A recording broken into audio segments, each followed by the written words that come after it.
Welcome back, Seth Bling here, and this is my submission for Summer Games Done Quick 2022. This is Super Mario All-Stars plus Super Mario World. First, I want to point out that I'm checking to make sure all the save files are clear, empty, deleting them as necessary, and then launching SMB3 and immediately saving and quitting out of SMB3 and going into Super Mario World. This may seem like it's not unnecessary, but it is totally necessary, and I'll explain why in a bit. So Super Mario All-Stars, despite being a really popular game, it sold over 10 million copies, has never actually been in a GDQ for like an all 5 games or an all 4 games run. Now, that's probably because the individual games get more attention, and the way to complete this game used to just be to play each game independently.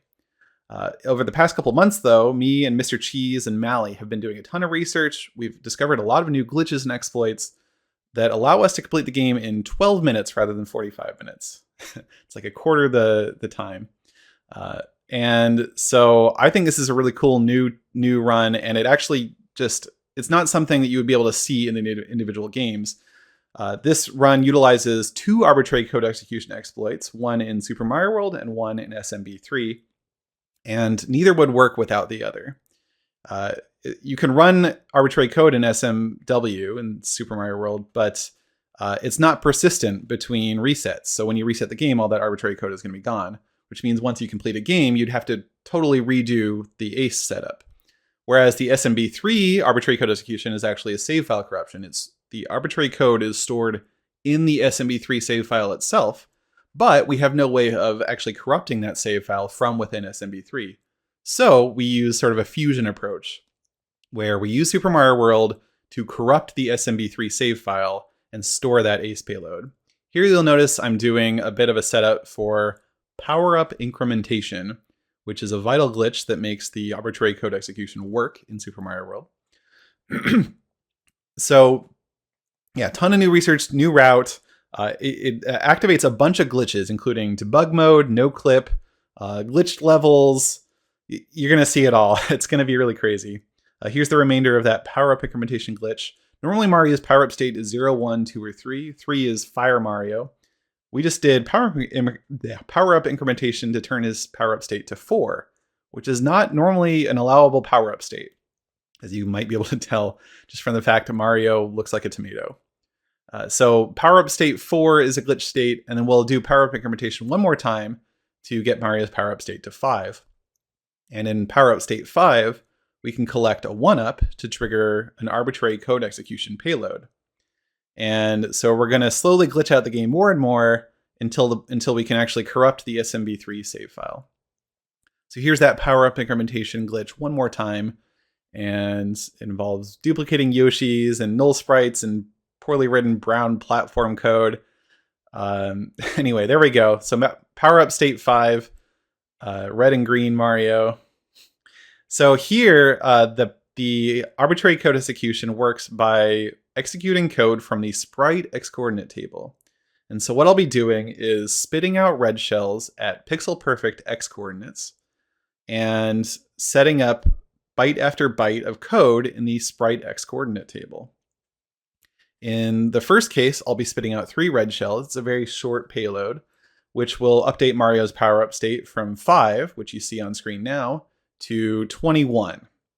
And once Mario's in power-up state 21, it gets a little bit easier to execute arbitrary code, because we can, rather than using a 1-up to trigger arbitrary code, here's these pixel-perfect red shell spits, rather than using a 1-up to trigger arbitrary code, we can use a mushroom.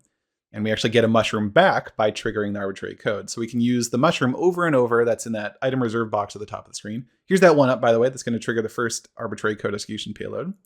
And now we're in power-up state 21. We've got green Goblin Mario. So next I'm going to set up an 8-byte arbitrary code execution payload, and that I'll be able to trigger with that mushroom in the item reserve box. These 8 bytes will be used to write data to the SMB3 save file. And so basically each time I collect the mushroom from the top of the screen, I will write 1 additional byte to the SMB3 save file. And so there's about 80 bytes that I need to write to that save file. This is mostly arbitrary code execution payload. Actually, it's mostly zeros. It's a little bit over half just zeros, basically filling out the save file. And then it also includes a checksum at the end of the save file. So a checksum is basically something that just adds up the bytes of the save file. And when the game loads, if the checksum doesn't check out, if the bytes of the save file don't add up to the right value, then it will delete the save file. So the checksum needs to have the exact right value that corresponds to the sum of the bytes in the save file. And okay, so here at the top right of the screen, you can see me clamping a controller. So basically, the values that get written to that SMB3 save file are determined by what buttons I'm holding down on the second controller. Now, at the marathon, we'll actually have another person holding the second controller and manning that and pressing those buttons. And it'll actually go a bit faster because I'll be able to collect the mushroom by jumping to collect it, and I won't have to control two controllers at once. Here, I'm spin jumping to collect this mushroom with no buttons held down on the extra controller because I need to write 29 0 bytes in a row, just empty data, just to fill out the save file because I need to write data to other parts of the save file. So this is the most error-prone part of the run. You can't necessarily tell that you're pressing the right buttons on the second controller as you inject data into the save file. I did write a special practice tool that helps me make sure I'm pressing the buttons correctly. And I also did on stream 10 runs in a row of this route to make sure that I would be able to complete it safely. So I did complete 10 runs in a row in under 15 minutes each. So I am confident that this run is marathon safe. Even if I do mess up this payload, if I mess up even a single byte, then the checksum won't check out and it'll fail.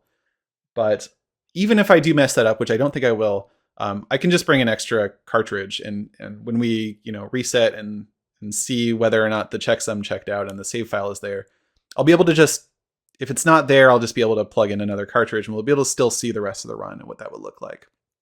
But I really think it is marathon safe at this point. I've practiced enough and yeah. So ISO Freeze will probably be manning the second controller during the marathon. ISO Freeze, formerly known as Dots Are Cool. We were both in the Super Mario World Arbitrary Code Execution Credits Warp race back in SGDQ 2016. So there I've completed the SMB3 save file code injection. And then here I just need to do a quick 4 bytes, just a quick credits warp in Super Mario World because Super Mario World is one of the 5 games that I need to complete for completion of this category. So we're going to do a credits warp. Now, what did I inject into that SMB3 save file? So this was discovered by Mally a couple months ago. If you have a certain glitched item in your item bar in SMB3 and you use that glitched item, it will run code from the data that's contained in the item bar. And so we've basically written a bunch of glitched items to Mario's item bar. Okay, here I'm collecting the 1-up again to trigger that arbitrary code, and there's credits warp. So now once I see the credits, I'm going to reset and launch SMB3 and then immediately use a glitched item from Mario's item bar. So pay close attention. I am going over to SMB3. This is when we would find out if the checksum didn't check out, by the way. Anyway, loading SMB3, immediately opening the save. This will be quick. Opening the item bar and then using the glitched item. And now I'm in Super Mario Brothers in level 8-4. And I have debug mode enabled. So that SMB3 payload does a lot. Basically, it allows you to hold down buttons on both controllers to determine what game to load, what level to load the game in, and it also enables debug mode. And it does one more thing, which we'll get to later. So in this case, I held down buttons to indicate to load Super Mario Brothers in level 8-4, which is, of course, the final level of the game. I've got debug mode enabled. This debug mode is not something I coded in with arbitrary code. This was actually built into the game.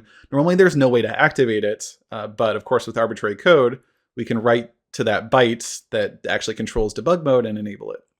And so here, I'm completing SMB1, and I'll reset the console. So this is why it's so important that we had that SMB3 save corruption arbitrary code execution method, because resetting the console would normally just clear out all the RAM and you would have to reset up the entire arbitrary code execution. So here we go again, using the item bar, using the glitched item, and then launching the lost levels at level D4. But since we're able to write to the SMB3 save file and then immediately like trigger that arbitrary code from the SMB3 save, very early on just by using an item from the item bar. It's a persistent ACE payload, which means we can reset the console and it's not a problem. And that's really important. So this is really cool because it uses Super Mario World and Super Mario Bros. 3 in a way that you couldn't from the individual games really accomplish this. So here I'm just beating the lost levels. The game after this is going to be Super Mario Bros. 2, which also has some cool tech. We don't load 7-2, which is the final level of Super Mario Bros. 2. Instead, we load 7-6. 7-6 is not a real level. It's a glitched level. But it happens to pull data. The beginning of level 7-6 pulls data from midway through 7-2. So here we go, launching into Super Mario Bros. 2 at 7. If you watch on screen, 7-6. Basically, by going through this door twice and then dying, it since it was pulling data from the middle of level 7-2, after I die, I come back and I'm actually in 7-2. You'll notice it actually said 7-2 on screen there. And so we get to basically skip the first half of the final level of the game. We still have debug mode enabled. I have star power, but I'm not actually able to kill the hawk mouth with star power. If I did, I wouldn't be able to go through the mouth and get to the final Wart fight. So I have to kill him normally with a mushroom block, but and then Wart here is vulnerable to a star, but only once he's taken a hit from a veggie. So he has glitched out graphics there. That's pretty goofy. And then the final game, of course, is Super Mario Bros. 3. We saved this for last. So the final thing that I didn't talk about that the SMB3 payload does, and that corrupted SMB3 save file, is it will basically call some code that will trigger the credits from the first level of the game. So here we go. It's a credits warp. So capping it off with a nice little credits warp. Now, normally in Super Mario All-Stars, there's no way to trigger a credits warp if you just play SMB3. So we have to use Super Mario World to be able to do this. I think this is such a cool run. You're really using kind of the whole animal, so to speak, all the bones and the skin. You need SMW, you need SMB3. You're doing like out of bounds level, like a glitched level in SMB2. You can actually glitch out the credits. There's like a final scene where Princess Peach kisses Mario. You can have glitched graphics for that I could show off during the SGDQ run that I didn't show off during this run. Actually, since that SMB3 payload is persistent, the save file is still there. And if I have time after the run, I'd actually like to show off loading another glitched level from SMB2. So I've reset the console and I will load up the SMB3 save file, and I'll actually talk about what buttons I'm pressing.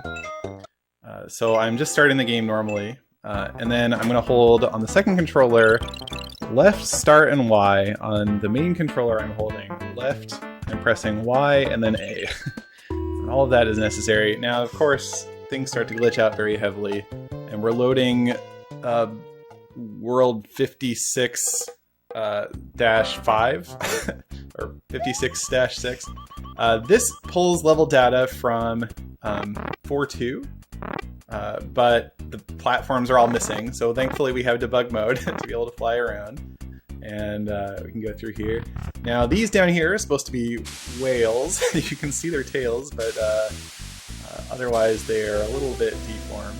Now I can actually grab this potion and then come over here and let's see, there we go, throw it, and this is actually how you would normally warp from world 4 to 6.